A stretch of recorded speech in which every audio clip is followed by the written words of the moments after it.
नमस्कार। देखते हैं आज की वीडियो में सीबीएसई क्लास 3 सब्जेक्ट हिंदी है। एनसीईआरटी सॉल्यूशन जो टेक्स्ट बुक है जिसका नाम है रिमझिम, पार्ट नंबर 3 है चांद वाली अम्मा। और चांद वाली अम्मा जो पार्ट है इसमें सूरज और चांद ऊपर क्यों गए इसके बारे में जो पार्ट है उनके जो अभ्यास के प्रश्न उनके बारे में हम चर्चा करने वाले हैं, तो आप ज़रूर देखना। स्टार्ट करें तुम्हारी कल्पना से। तो सवाल नंबर 1 है, देखिए क्या है, ये रहा आपके सामने पहला। बूढ़ी अम्मा चांद पर क्यों चढ़ गई होगी? तो देखिए उनका आंसर आपके सामने है।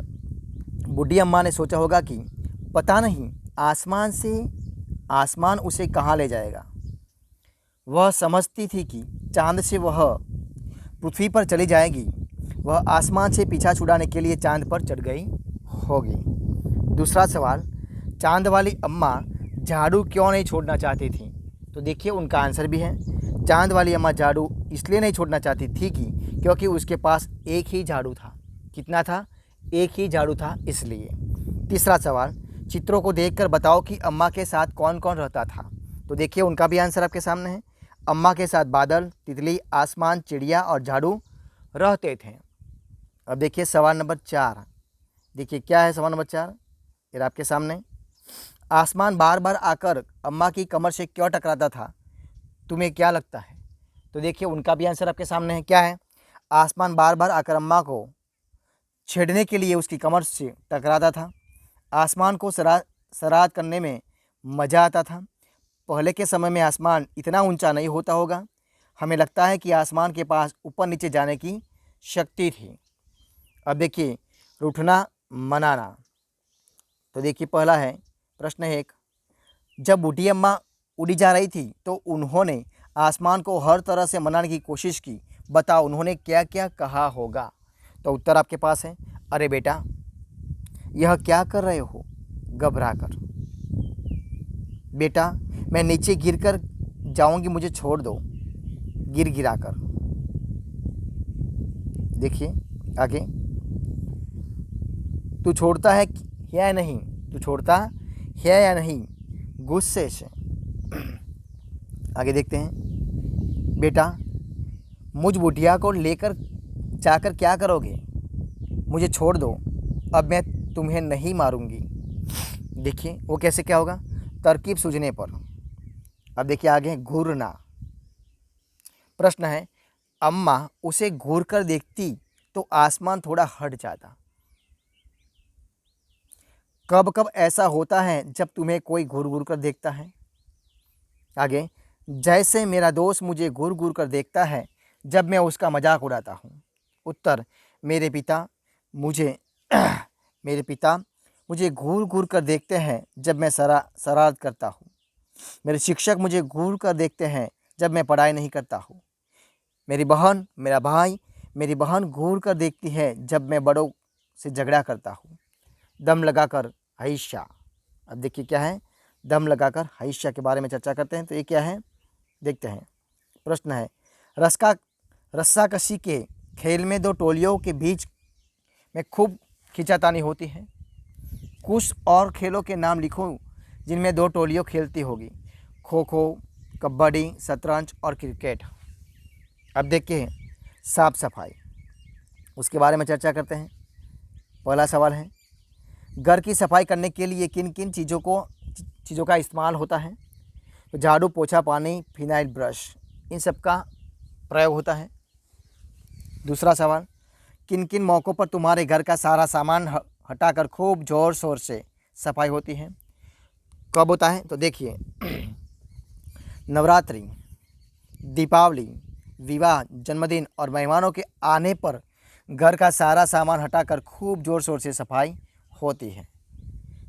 देखिए आगे का सवाल क्या है, ये रहा क्या है। देखिए ये मौके खास क्यों होते हैं? दीपावली सबसे बड़ा त्यौहार है जो साल में एक बार आता है। मेरा जन्मदिन भी वर्ष में एक बार आता है। घर में पार्टी का आयोजन किया जाता है। विवाह तो प्रायः जीवन में एक ही बार होता है, इसलिए घर की साफ सफाई की जाती है। इन मौक़ों पर मेहमान भी आते हैं। नवरात्रों पर प्रायः घर में देवी माँ का आगमन होता है। इस उपलक्ष्य में कीर्तन का आयोजन भी किया जाता है। मेहमानों के सामने घर साफ सुथरा होना चाहिए। अब देखिए सवाल नंबर 4, सफाई के काम से जुड़े हुए शब्द सोचो और लिखो। जैसे झाड़ना, तो धोना, पोंछना, रगड़ना, चमकाना। झाड़ना मीन्स धोना, पोंछना, रगड़ना, चमकाना, ये सब दूसरा शब्द है। देखिए आगे, काम कौन करता है? तो देखिए बूढ़ी अम्मा अकेली रहती थी, उन्हें घर का सारा काम अकेले ही करना पड़ता होगा। उन कामों की सूची बनाओ जो उन्हें सुबह से शाम तक करने पड़ते होंगे। यही भी बताओ कि तुम्हारे घर में यह काम कौन कौन करता है। तो देखिए बूढ़ी अम्मा के काम मेरे घर में कौन करता है? तो देखिए पानी भरना कौन करता है? तो माता पिता दोनों। सफाई करना नौकरानी। कपड़े धोना बड़ी बहन। खाना बनाना माता जी। ये सब करते हैं। दूसरा सवाल देखिए क्या है, तुम कौन से काम करते हो? अपना कामों के बारे में बताओ। तो देखिए उनका आंसर है घर के काम, घर से बाहर के काम। जूते बर्तन उठा कर रखना, इधर उधर पड़ी वस्तुओं को उनके निश्चित स्थान पर रखना, जूतों पर पॉलिश करना, मेहमानों को पानी पकड़ाना। और घर के बाहर का काम दूध लाना, ट्यूशन जाना, दुकान से सामान लाना, सब्जी वाले को बुलाना, पढ़ने जाना, ये सब बाहर का काम है। अब देखिए आगे क्या है, कितने नाम कितने काम। तो इस कहानी में नाम वाले और काम वाले कई शब्द आते आए हैं, उन्हें छांटकर तालिका में लिखो। उत्तर नाम वाले शब्द, काम वाले शब्द। तो नाम वाले शब्द है आसमान, चांद, पानी और झाड़ू। अब देखिए काम वाले शब्द, झाड़ू लगाना, खाना बनाना, पानी लाना और उठाना, ये सब हैं काम वाले शब्द। अब तुम्हारी शरारत। प्रश्न एक है, अपनी किसी शरारत के बारे में लिखो। अरे आसमान की शरारत तो कुछ नहीं है, मैंने एक बार मम्मी पापा के साथ लाल किला देखने गया। मम्मी पापा ने कहा तुम यहाँ से बाहर मत जाना। मैंने सोचा बाहर पता नहीं क्या होगा जो यह मुझे मना कर रहे हैं, पर मैं कहाँ मानने वाली थी या मानने वाला था। मैं बाहर जाकर दुकानें वो उनमें रखे खिलौने देखने लगी और खिलौने इत्यादि देखते देखते मैं रास्ता भूल गई या तो भूल गया। मैं एक कोने पर छुप कर खड़ी हो गई या तो खड़ा हो गया। मम्मी पापा मुझे ढूंढते हुए मेरे सामने से आगे निकल गए। मुझे शरारत सूझी, मैं उनके पीछे चल दी। जब वे परेशान हो गए तो मैंने उन्हें एकदम से आवाज़ लगाई। मम्मी ने मुझे लौटा और उठाकर गले से लगा लिया। देखते सवाल नंबर दूसरा है, तुम्हें चांद में क्या दिखाई देता है बनाओ। तो इधर एक चित्र बनाया है, आपको क्या दिखाई देता है वो आपको बनाना है, ठीक है। तो इस प्रकार इस वीडियो को इधर हम खत्म करते हैं। वीडियो पसंद आया तो वीडियो को लाइक कमेंट और शेयर जरूर कर देना। चैनल को सब्सक्राइब कर देना। जय हिंद मित्रों।